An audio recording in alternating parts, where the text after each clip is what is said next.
Hey everybody. So today we're going to take a look at another prop replica in my collection. This is a replica of the prop seen in Star Trek The Next Generation, and it's from Season 6. The episode is called Ship in a Bottle, which is one of my favorite episodes. It's such a clever episode. So Ship in a Bottle was actually a part 2 to a Season 2 episode, which was called Elementary, Dear Data, where Data and Geordi are playing Sherlock Holmes in the holodeck. And then Geordi gets upset with Data because he keeps solving the mysteries too quickly. So they tell the computer to make an opponent that can beat Data. So Moriarty, the arch nemesis of Sherlock Holmes, becomes self-aware of who he is. The computer makes him too smart. He actually knows that he's a hologram, and he knows he's on board a vessel somehow. Anyway, by the end, he wants to become, go out into the real world and live his life, but he can't because he's a hologram. And by the end of that episode, they kind of left it hanging, and Moriarty agrees to just be put back in storage until they can figure out what to do with him.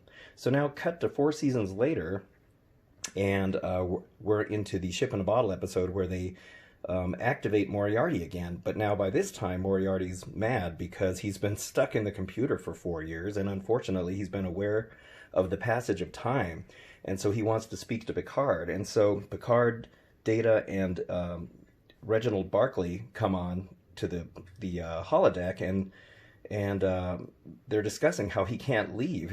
He wants to leave. Moriarty can't leave the holodeck, and so the episode gets really clever because Moriarty says that because he's conscious and he knows who he is, he can walk off the holodeck and be real.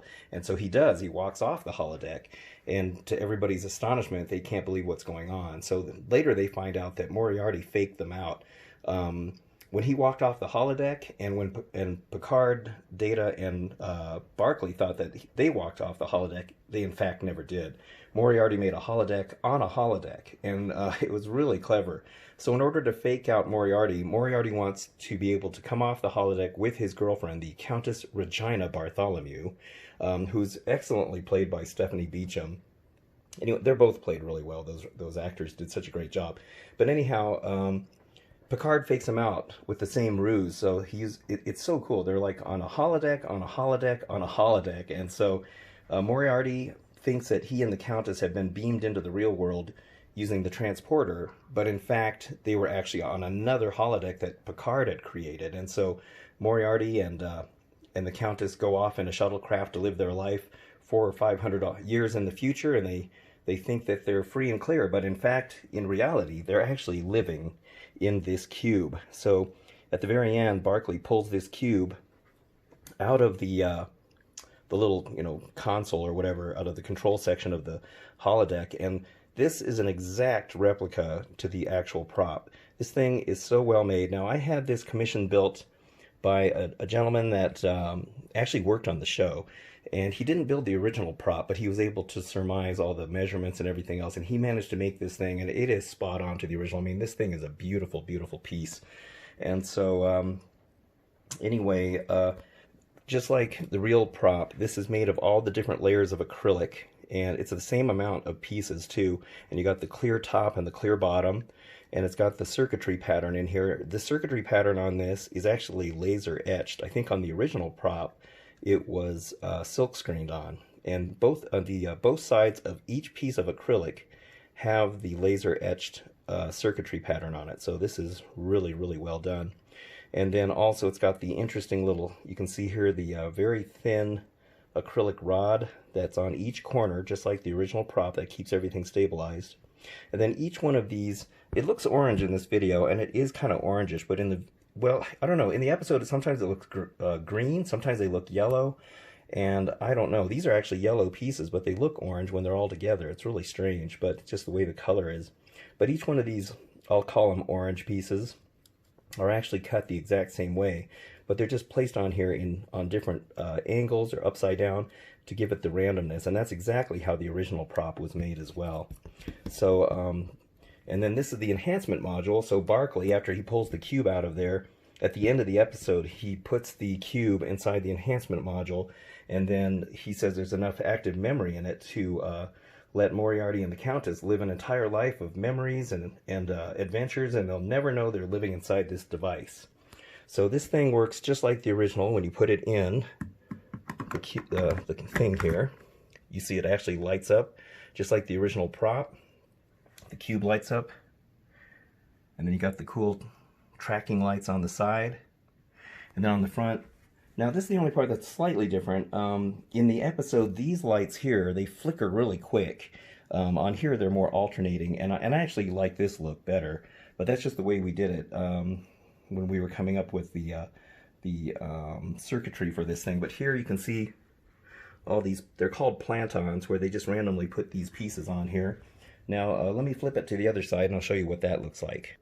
Okay, so here's the other side now, and you can see there's more plantons over here. This is an interesting little tidbit here on the corner. It's like a weird little stripy thing, and it looks exactly like what was on the prop. I don't know what the gentleman used that made this. I don't want to say his name because he's no longer in the business, and he unfortunately had some health problems a couple years ago, so he's no longer doing stuff like this. And sadly, he was mostly a model builder. I think he briefly worked for Industrial Light and Magic for a while, and he said that when CGI came along, a lot of he and as well as a lot of his friends were kind of put out of work, which is just so unfortunate because, you know, those models were an art in itself, and it's just unfortunate that that's kind of gone the wayside.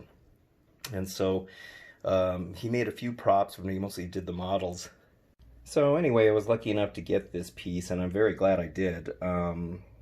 You know, so he actually made another piece for me, which I will show in a future video. So I was very fortunate to get this. So this prop actually shows up again in Star Trek Voyager, and it also shows up in Enterprise. So in Star Trek Voyager, it was from an episode. It was actually a two-part episode called "The Killing Fields," and it shows up at the very end of part 2, where Janeway gives I think it was the Hirogen, I believe, was the species. I can't remember. Anyway, she gives them the technology of holograms so that they can keep practicing their warlike ways without having to hurt so many other people.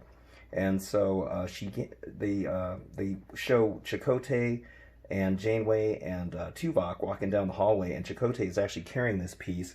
But interestingly enough, even though the cube is in it, it is not lit up. They didn't use the lights. And for whatever reason, these nice copper areas, they painted kind of a gray color.